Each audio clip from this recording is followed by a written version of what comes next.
In einem ökumenischen Gottesdienst mahnten mehr als 100 Pfarrer und Pastoren beider Konfessionen alle Beteiligten, die Stilllegung des Kruppstahlwerks zu vermeiden. Teilnehmer waren auch Bundesarbeitsminister Blüm und der nordrhein-westfälische Ministerpräsident Rau. Rund 200 Bundeskriminalbeamte haben in Hamburg, Niedersachsen und Nordrhein-Westfalen 30 Wohnungen und Gebäude durchsucht. Die Aktion richtete sich gegen die Terrororganisation Revolutionäre Zellen. Nach Mitteilung des Bundeskriminalamtes ist es gelungen, einen tiefen Einblick in die Organisation und Arbeitsweise der Terroristen zu erlangen. Festnahmen wurden nicht gemeldet. In Südkorea haben Studenten mit massiven Protesten und Gewaltakten auf die Wahlniederlage der Opposition reagiert. Bei Zusammenstößen mit der Polizei wurden rund 1000 Demonstranten festgenommen. Die Opposition spricht von einem massiven Wahlbetrug. US-Präsident Reagan sagte dem Wahlsieger Roh die Unterstützung bei künftigen Reformen zu.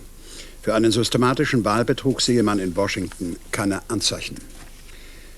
Im israelisch besetzten Gazastreifen halten die Unruhen an.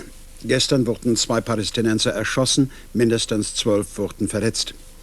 In Libanon demonstrierten mehrere tausend Menschen gegen das israelische Vorgehen im Gazastreifen. Die nicaraguanischen Contras haben sich zu einer Waffenruhe während der Weihnachtsfeiertage bereit erklärt. Der Präsident Nicaraguas, Ortega, hatte einen Waffenstillstand angeboten. Die Europäische Gemeinschaft verkauft 1,4 Millionen Tonnen Getreide an die Sowjetunion. Moskau muss dafür lediglich ein Drittel des Preises bezahlen, den die EG beim Einkauf zahlen musste. Die Differenz über 381 Millionen Mark trägt die Gemeinschaftskasse der EG.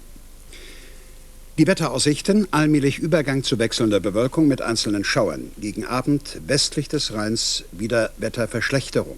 Höchstwerte 4 bis 11 Grad. Das, verehrte Zuschauer, waren die letzten Meldungen der Heute-Redaktion. Ich wünsche Ihnen eine gute Nacht.